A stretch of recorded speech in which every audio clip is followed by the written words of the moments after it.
সারা সপ্তাহের ব্যস্ততার শেষে উইকেন্ডে একটু রিফ্রেশমেন্ট আর এনজয়ের জন্য বেরিয়ে পড়লাম এক নতুন গন্তব্যে।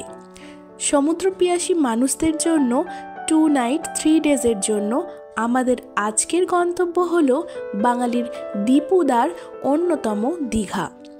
তো চলুন আজকের গল্পটা একটু অন্যভাবে লেখা যাক। 2 নাইট 3 ডেজের বাজেট, হোটেল, খাওয়া দাওয়া, মার্কেটিং সমস্ত ডিটেলস আমি এই ভিডিও সিরিজে শেয়ার করে দেব। তো চলুন আর কথা না বাড়িয়ে আজকের ভিডিওটি স্টার্ট করা যাক। Hi everyone, good morning, welcome back to our channel Tourify Bangali. তো আজ হচ্ছে 22 নভেম্বর অ্যান্ড আমরা আজকে ট্রিপ করতে চলেছি 2 নাইটস 3 ডেজের জন্য বাঙালির অত্যন্ত পছন্দের দীঘা ভ্রমণ। এবং এখন বাজে হচ্ছে অলমোস্ট 4:46। আমাদের ট্রেন রয়েছে 6:45-এ তাম্রলিপ্ত এক্সপ্রেস। তো এরপর আমরা বেরোবো। তো চলো আজকের পুরো জার্নিটা তোমাদের সাথে শেয়ার করব। আশা করি ভিডিওটি তোমাদের ভালো লাগবে। যদি ভালো লাগে ভিডিওটিতে একটি লাইক, কমেন্ট, শেয়ার করতে ভুলবেন না। তো চলো বেরিয়ে দেখা করে নিচ্ছি।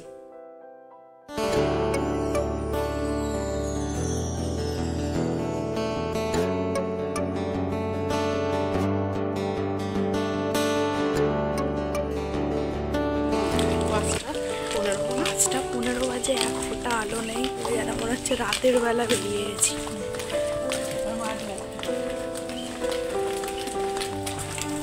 যে নতুন টিমে এন্টার করেছে।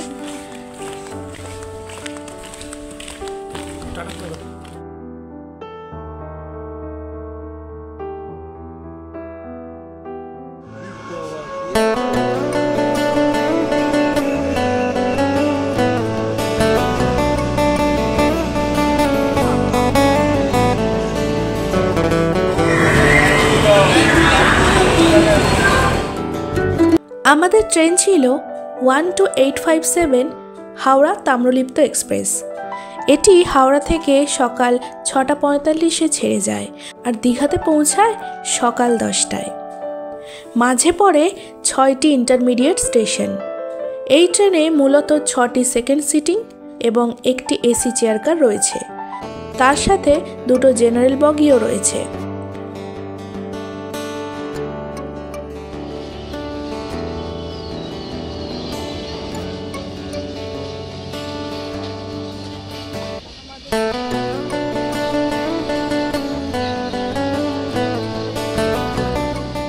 এর ভাড়া পড়বে 105 আর এসির ভাড়া পড়বে 380 পার পারসন।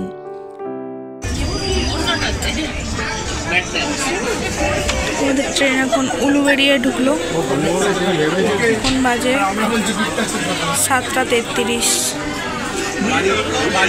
এছাড়াও হাওড়া থেকে দীঘা যাওয়ার জন্য হাওড়া থেকে 2:25 মিনিটে ছেড়ে যায় কান্ডারি এক্সপ্রেস। তাছাড়া হাওড়া থেকে প্রতিদিন মেদিনীপুরগামী বিভিন্ন লোকাল ট্রেনে করেও আপনারা দীঘা কিন্তু পৌঁছাতে পারেন। এছাড়াও এসপ্ল্যানেড থেকে কিন্তু অনেকই দীঘাগামী ভলভো বাসও ছেড়ে থাকে। আপনারা সেভাবেও কিন্তু দীঘাতে এসে পৌঁছাতে পারেন। সকাল সকাল ট্রেনে প্রাকৃতিক সৌন্দর্য উপভোগ করতে করতে এখন আমাদের ট্রেন এসে পৌঁছেছে কোলাঘাট ব্রিজ দিয়ে পার করছে। কোলাঘাট ব্রিজটি রূপনারায়ণ নদীর উপরে অবস্থিত।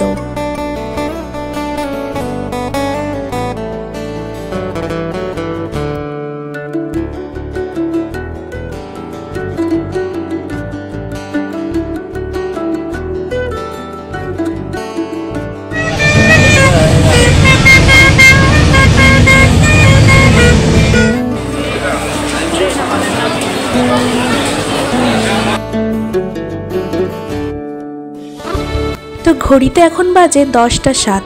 নির্ধারিত সময়ের থেকে মাত্র 7 মিনিট লেট করে কিন্তু আমাদের ট্রেন আমাদের পৌঁছে দিল দীঘা স্টেশনে। লোকজনের ঘনত্ব দেখে বুঝতেই পারা যাচ্ছে দীঘা হলো বাঙালির অন্যতম একটা ট্যুরিস্ট স্পট।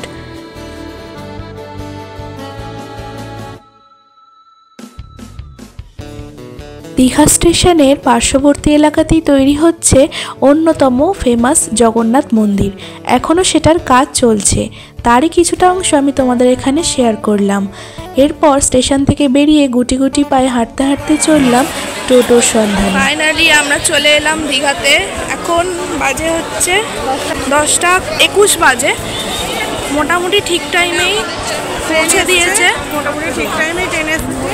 মোটামুটি আমরা এখন ধরবো টোটো কি অটো দেখি স্টেশনের বাইরে কি পাওয়া যায় দেখা যাক, তারপর আপনাদের দীঘা স্টেশন থেকে বেরোনোর পরই আপনারা সামনেই টোটো, অটো, ম্যাজিক গাড়ি নানা রকমের কিন্তু যানবাহন পেয়ে যাবেন আপনাদের হোটেলে পৌঁছানোর জন্য। বড় গ্রুপ থাকলে আপনারা কিন্তু ম্যাজিক গাড়ি ভাড়া করে নিতেই পারেন, তবে এখানে কিন্তু আপনাদের একটুখানি দামটাকে দরাদরি করে নিতে হবে।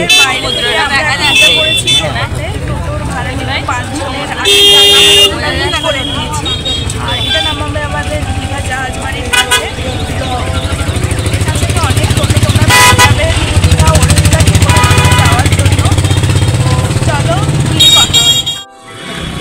এটা হলো নিউ দীঘা জাহাজ বাড়ি। জাহাজ বাড়ির এই দিকে আপনারা হোটেল কিন্তু আগে থেকেই বুক করে নিতে পারেন, অথবা এখানে এসে আমরা যেরকম দেখে তারপর বুক করেছি সেটাও করতে পারেন। তো প্রথমে আমরা এখানে একটা হোটেল দেখতে গিয়েছিলাম, তো সেখানকার রুম আমাদের পছন্দ হয়নি, তো সেই জন্য আমরা বেরিয়ে এসে অন্য রুম নিয়েছিলাম অন্য হোটেলে।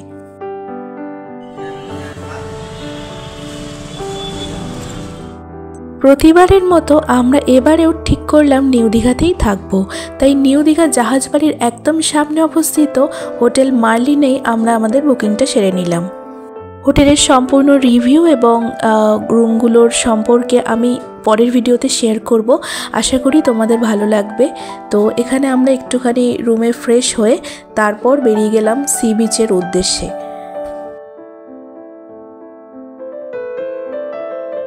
হোটেলের রুমগুলো যথেষ্ট ক্লিন ছিল, তার সাথে বিশেষ আকর্ষণ হচ্ছে এই গ্লাস ব্যালকনি, যেটা খুললে কিন্তু সন্ধ্যার পর একদম সুন্দর জাহাজ বাড়ির নাজারা সামনে আসবে। তাছাড়া সমস্ত ডিটেলস আমি নেক্সট ভিডিওতে শেয়ার করে দেবো। আর এমনিতে লিফটের ফেসিলিটি আছে, তার সাথে এসি নন এসি রুমেরও কিন্তু ব্যবস্থা রয়েছে। তো চলো এখন আমরা সমুদ্রে যাব, তো যাওয়া যাক। এখন আমরা বেরিয়ে পড়েছি স্নান করার উদ্দেশ্যে। স্নান তো করবো না, মানে একটু সি বিচটাকে দেখবো, সমুদ্রের জলে নামবো। সমুদ্রের জলে তো কটা বাজে, প্রচুর রোদ, এখন পুরো মাথা ফেটে যাচ্ছে গরমে, কিন্তু এসেছি যখন যেতে তো হবে।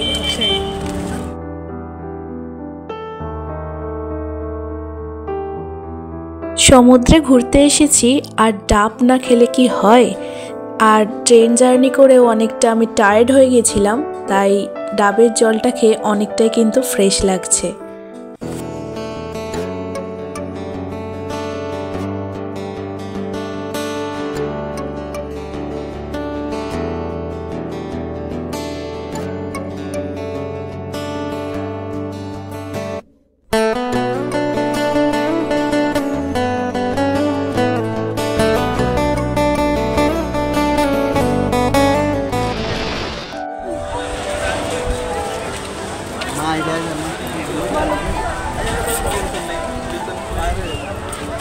আমরা এখন এসছি সুন্দরের ধারে।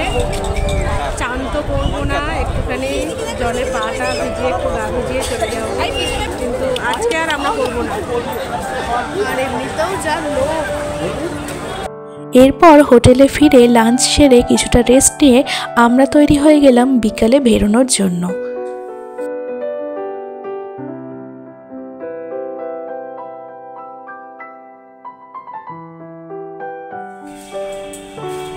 আমরা এখন সন্ধ্যেবেলা বেরিয়েছি একটুখানি ঘুরবো।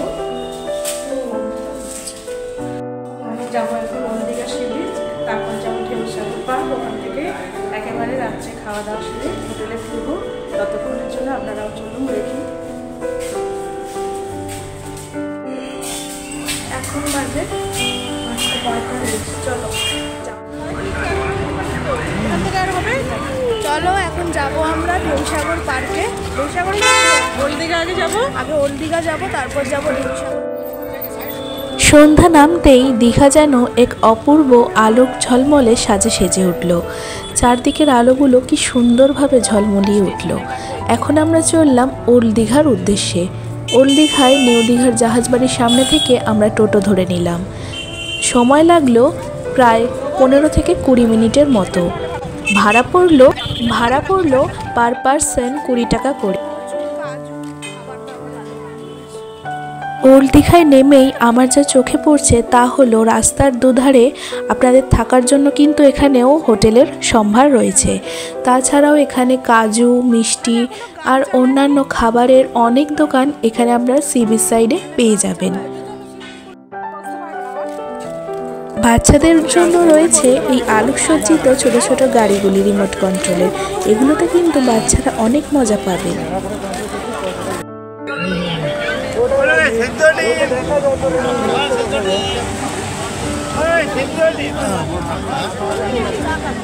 হাঁটা চলছে, সমুদ্র কোথায় পিছিয়ে চলে গেছে।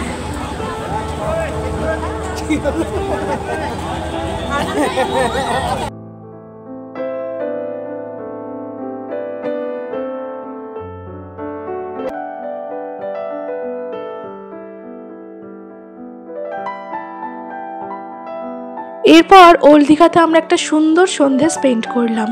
এখানকার দোকানগুলি থেকে আপনারা টুকটাক কেনাকাটা করতে পারেন বাড়িতে নিয়ে যাওয়ার জন্য। আমরাও তাই কিছুটা টুকটাক কেনাকাটা এখান থেকে সেরে নিলাম। জায়গাটা অত্যন্ত গোছানো এবং অত্যন্ত সুন্দর। এখানে আপনারা নানা রকমের কড়ি দিয়ে তৈরি করা হ্যান্ডমেড শোপিস, মিরর ইত্যাদি কিন্তু পেয়ে যাবেন। এখানে প্রচুর স্ন্যাক্সের অপশানও আপনারা পেয়ে যাবেন। সামনেই ওয়াও মোমো, পিৎজা ইত্যাদি নানা জিনিসের দোকান কিন্তু রয়েছে। এরপর আমরা এগিয়ে গেলাম বিশ্ব বাংলা পার্কের দিকে।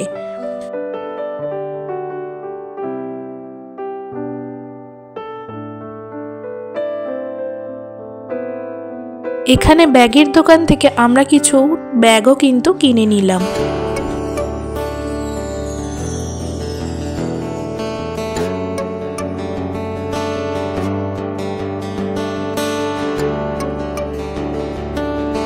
এখানে ফুচকা, ঝালমুড়ি, পাপড়ি চাট এছাড়াও আরও অন্যান্য ধরনেরও কিন্তু টুকটাক খাবারের দোকান রয়েছে।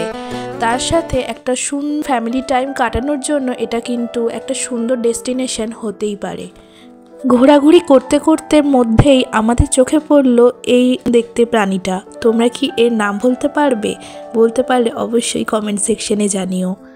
ওভারঅল বলতে গেলে একটা সুন্দর সন্ধ্যা, সাথে কিন্তু রবীন্দ্রসঙ্গীত এবং অন্যান্য সুন্দর মিউজিকও এখানে চলছিল। কপিরাইটের কারণে আমি সেগুলো লাগছে। তোমার খুব ঠান্ডা লাগছে? তোমার খুব ঠান্ডা লাগছে।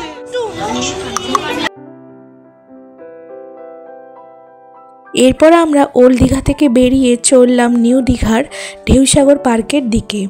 ঢেউসাগর পার্কে যাওয়ার জন্য ওল্ড দীঘার বাইরে থেকেই আপনারা টোটো কিংবা অটো পেয়ে যাবেন।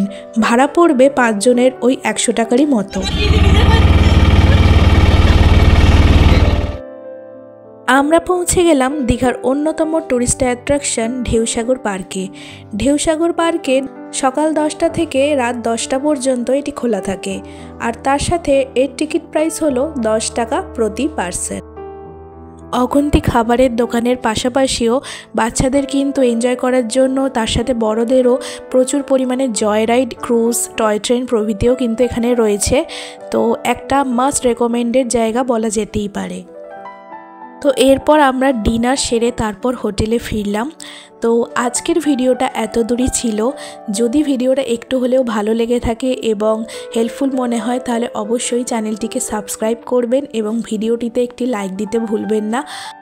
দেখা হচ্ছে খুব তাড়াতাড়ি একটি নতুন ভিডিওর সাথে। ততদিন ভালো থাকবেন, সুস্থ থাকবেন। ধন্যবাদ।